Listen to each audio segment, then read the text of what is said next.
हाय मित्रांनो, माझी आजची सत्यकथा ही माझी आणि माझ्या मामीची आहे. कसं मी तिला शेतात उसाला पाणी द्यायला गेल्यावर तिला सगळी मोकळी करून तिला तिथेच जीवनाचा कसा आनंद दिला ते सांगणार आहे. तर मित्रांनो, तुम्ही हेडफोन लावून मस्त एन्जॉय करत कथेचा आनंद घ्या. तर चला सुरू करूया मामीसोबतची माझी सत्यकथा. मित्रांनो, मी अजय, 11वीतला जवान मुलगा. मला 2 मामा आहेत. त्यांचं गाव पण माझ्या गावाजवळच आहे. माझ्या मामाकडे नेहमी येणं जाणं चालूच असतं. माझी गोष्ट आहे 10वीतल्या दिवाळी सुट्टीची. मी दिवाळी सुट्टीला मामाच्या गावी गेलो होतो. मामा ट्रक ड्रायव्हर आहे. तो घरी कमी आणि बाहेरच जास्त असतो. मामी घर आणि शेत दोन्ही बघायचे. मुलं लहान असल्यामुळं सगळं तिलाच बघावं लागायचं. एके दिवशी घडलं असं की मामीला शेतात उसाला भिजवायला जायचं होतं. शेतातली लाईट पहाटे 5ची होती. शेत लांब असल्यामुळे आणि थंडीचे दिवस चालू असल्यामुळे चालत जाणं काही शक्य नव्हतं. मामीने मला झोपेतून उठवलं आणि बोलली, अजय चला आपण शेतात जाऊ, 5ची लाईट आहे, ऊस लय भिजवायला आलाय. तसा मी बोललो, मामी मला खूप थंडी वाजते आणि झोप पण खूप लागली आहे.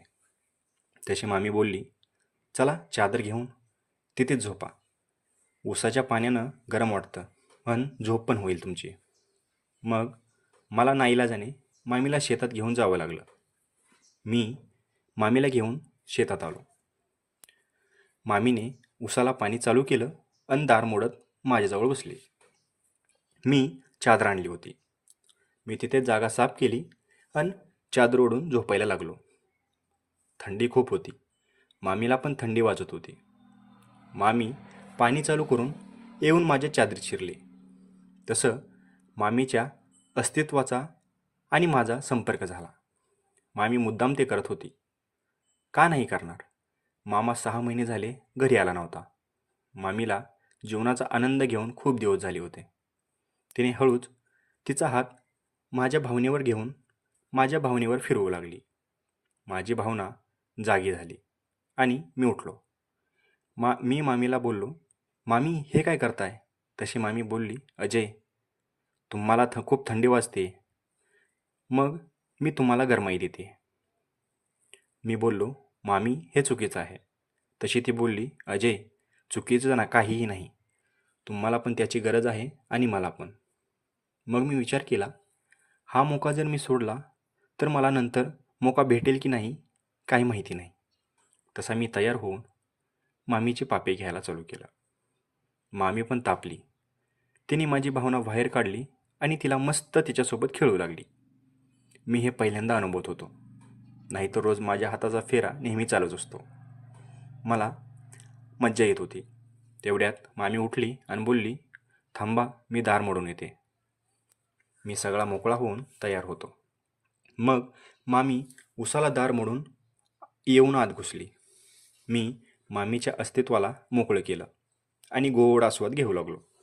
तशी मामी खूप तापली आणि बोलली, थांबा मी तुमची भावना आत घेते. तशी तिने तोंडाने चालू केलं. मी जणू काही स्वर्गात गेलो होतो.